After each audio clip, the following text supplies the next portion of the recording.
Hello everyone, good morning. Last સુધી આપણે જોયું હતું યુનિટ નંબર 3, જેમાં આપણે વૃક્ષની વાત કરી હતી. બરાબર, એ જ યુનિટ નંબર 3ની પોએમ છે read 2. Poem number 2, woodman spared that tree. હે કઠિયારા. વુડમેન એટલે કે હે કઠિયારા. સ્પેર એટલે કે બચાવવું, છોડી દેવું. ધેટ ટ્રી, તે વૃક્ષને બક્ષી દે. હવે આપણાને ખબર છે કે વસ્તી એટલી બધી વધતી જાય છે કે બધાની લોકોની જરૂરિયાતો પણ એટલી સાથે ને સાથે વધતી જાય છે. તો આ જરૂરિયાતને સંતોષવા માટે માણસ વૃક્ષોને કાપી રહ્યો છે અને પોતાના બિઝનેસને વસાવી રહ્યો છે. પણ ઘણા લોકો એવા પણ છે કે જે પર્યાવરણને બચાવવા માટે પણ આંદોલન કરી રહ્યા છે, જે આપણે આપણા યુનિટમાં જોયું કે કેવા આંદોલન થઈ રહ્યા છે. તો આ આજની જે પોએમ છે એમાં પણ એવું જ છે કે વૃક્ષ માટેનો પ્રેમ.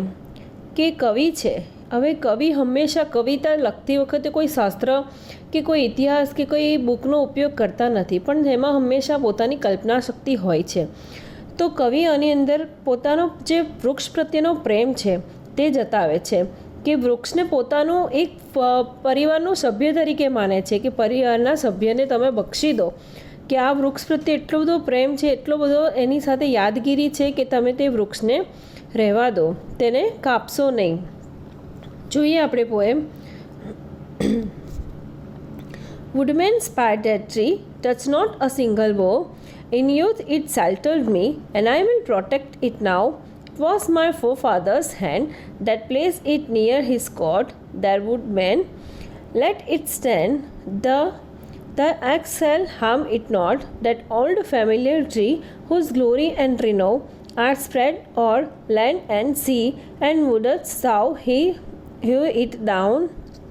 Woodman, forbear thy stroke, cut not its earth-bound ties. O spidered age oak, now towering to the skies, when but an ideal boy, I sought it grateful sad, in all their gushing joy. Here to my sisters play, my mother kiss me here, my father press my hand. Forgive this foolish tear, but let that old oak stand. Woodman spied that tree. હે woodman, હે કઠિયારા, હે વૃક્ષ કાપનાર. Spare that tree, તે વૃક્ષને છોડી દે. Touch not a single bough. bough એટલે કે ડાળી. વૃક્ષની ડાળી હોય છે તેને bough કહેવાય છે. બ્રાન્ચનો સિમિલર મિનિંગ થશે bough, કે એક પણ ડાળીને અડીશ નહીં. In a youth it sheltered me. In a youth, youth એટલે કે કિશોરાવસ્થામાં.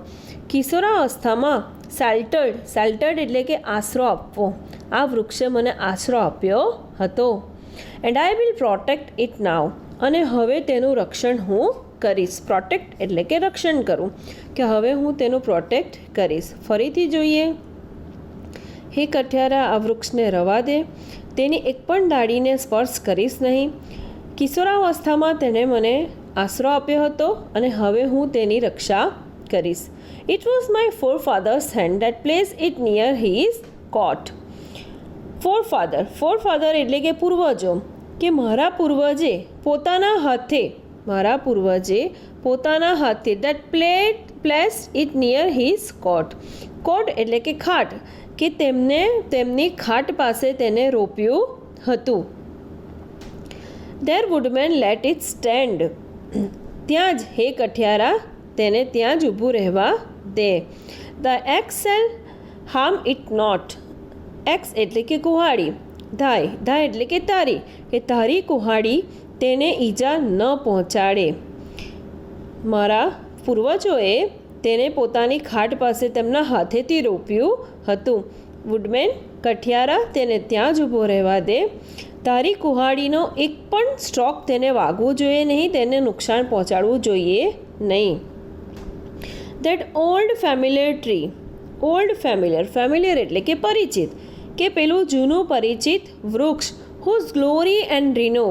ગ્લોરી એટલે કે શાન અને રિનો એટલે કે કીર્તિ, કે પેલું પરિચિત વૃક્ષ કે જેની કીર્તિ અને શાન are spread all land and sea, કે જેની કીર્તિ અને શાન સમસ્ત જલથલમાં એટલે કે જમીનથી દરિયા સુધીમાં બધી જ જગ્યાએ તેની કીર્તિ સ્પ્રેડ થયેલી છે. હે કઠિયારા કે પેલું જે જૂનું પરિચિત વૃક્ષ છે ને તેની કીર્તિ અને તેની શાન સમસ્ત જલથલમાં એટલે કે પૃથ્વીથી દરિયા સુધી ફેલાયેલી છે. And wouldst thou hit it down. જુઓ અહીંયા તો તારો હ્યુ અહીંયા આપ્યું છે હ્યુ કે તો તેને શું કાપી ના નાખીશ, પરંતુ તારો જે ઘા તેને વાગવાનો છે તેને તું ડાઉન કરી લે એટલે કે રોકી લે. Woodman forbear thy stroke.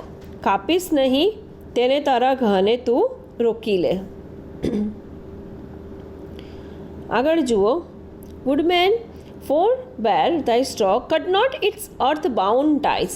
Bound ties એટલે કે મૂળિયા, કે તેના મૂળિયાઓને તું કાપીશ નહીં. ઓ સ્પાઇડેડ એજેડ ઓક, પેલા વૃદ્ધ ઓક નામનું વૃક્ષ છે જે આપણે યુનિટમાં ભણી ગયા છે, કે પેલા વૃદ્ધ ઓકને તું છોડી દે.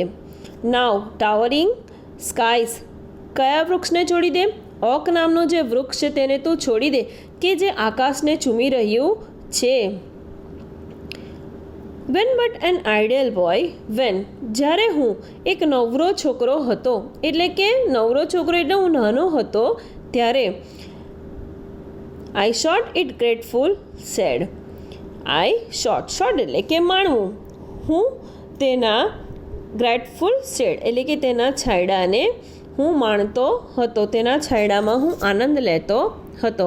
ઇન ઓલ ધેર ગસિંગ જોય, ગસિંગ એટલે કે ઉભરાતા, તેના દરેક ઉભરાતા આનંદમાં હું છાંયડાને માણતો હતો.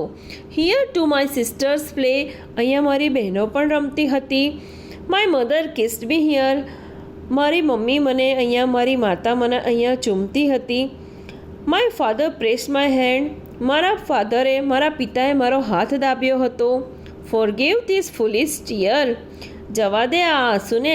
આવું બોલતા બોલતા કવિની આંખમાં આંસુ આવી જાય છે અને કહે છે કે જવા દે આ બધા આંસુને. પણ let that old oak stand, પણ તે પેલા ઓકના વૃક્ષને તું ઊભું રહેવા દે. પણ તું આ બધી મારી યાદ છે એની સાથે, આ બધી યાદ આવે છે મને, તો તું આ વૃક્ષને કાપીશ નહીં પરંતુ તેને ત્યાં જ રહેવા દે. ફરીથી એક વખત આપણે તેનું ગુજરાતી જોઈશું. હે કઠિયારા તે વૃક્ષને તું કાપીશ નહીં, તેની એક પણ ડાળીને તું અડીશ નહીં. કિશોરાવસ્થામાં તેણે મને આશરો આપ્યો હતો, હવે હું તેની રક્ષા કરીશ. મારા પૂર્વજોએ તેમના હાથેથી તેમની ખાટ પાસે તેને રોપ્યું હતું, તો હે કઠિયારા તેને તું રહેવા દે, તારી કુહાડી તેને નુકસાન પહોંચાડે નહીં. પેલું પરિચિત વૃક્ષ કે જેની શાન અને કીર્તિ જમીનથી દરિયા સુધી ફેલાયેલી છે, તો તું તેને કાપી નાખીશ નહીં. હે કઠિયારા તારા ઘાને રોકી લે, તેના મૂળિયાઓને કાપીશ નહીં. અરે પેલા વૃદ્ધ ઓકને તું ઊભું રહેવા દે કે જે હવે આકાશને સ્પર્શી રહ્યું છે. જ્યારે હું એક નવરો છોકરો હતો ત્યારે તેના ઉભરાતા આનંદમાં મેં તેનો છાંયડો માણ્યો છે. અહીંયા મારી બહેન રમતી હતી, મારી માતાએ મને ચૂમ્યો હતો, મારા ફાધરે મારો હાથ દાબ્યો હતો. ફોરગીવ ધીસ ફૂલિશ ટીયર્સ, આ બધા આંસુઓને જવા દે, પણ આ ઓલ્ડ ઓકના વૃક્ષને તું અહીંયા જ રહેવા દે.